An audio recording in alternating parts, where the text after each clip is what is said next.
बाईगुणिया सरस्वती शिशु विद्या मंदिर चतुर्थ वार्षिक उत्सव नयागढ़ जिला भापुर ब्लॉक बाईगुणिया छक स्थित सरस्वती शिशु विद्या मंदिर चतुर्थतम वार्षिक उत्सव विद्यालय परिसर में रविवार अनुष्ठित हो जाइछि। विद्यालयर प्रधान आचार्य मोनालिसा साहू संयोजन आयोजित इस सभार मुख्य अतिथि भाव समाजसेवी बिरंची नारायण दास जोग मुख्य वक्ता भाव प्रकृति बंधु पुरस्कार प्राप्त शिक्षक मनोज कुमार सतपथी जोग देथिले।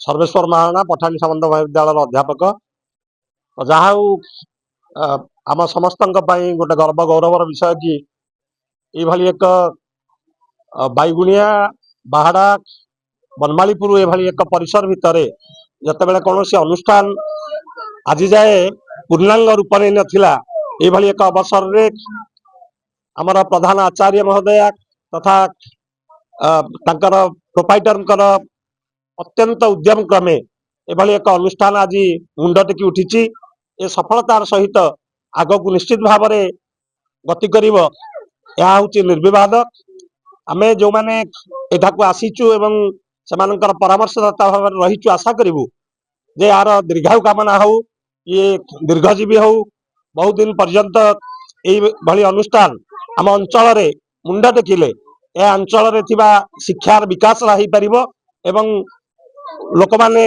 निश्चित भाव में तार फायदा उठाई पारिबे एभली एक आशा रखी मोर मंतव्य उपस्थापन कली। सम्मानित अतिथि भाव पठानी सामंत महाविद्यालय संस्कृत विभाग अध्यापक सर्वेश्वर महाराणा अन्यतम सम्मानित अतिथि भाव बाईगुणिया मध्य इंग्राजी विद्यालय पूर्वतन प्रधान शिक्षक दयानिधि बराड़ जोग देथिले। आयोजित सभारे सभापतित्व करथिले पठानी सामंत महाविद्यालय संस्कृत विभाग अध्यापक सर्वेश्वर महाराणा। शिशु माने ए जातिर सुरक्षा कवच बोली मुख्य अतिथि माने निज निज वक्तव्य कहिथिले।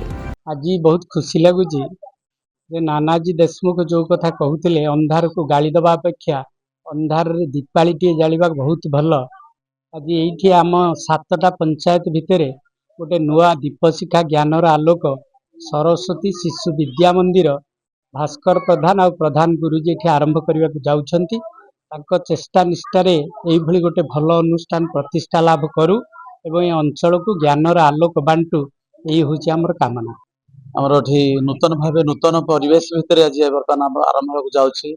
विगत दिन में बहुत बाधा विघ्न दे जदिओ ये अनुष्ठान चली आज बहुत खुशी लगुच। एठारे आमर अभिभावक माने शिक्षक माने आमर सांबादिक भाई माने आसी पहुंचंदी आमे समस्त सहयोग कले आमर पिला माने आ दूर दूरांत को जाई हैरान हेबेनी।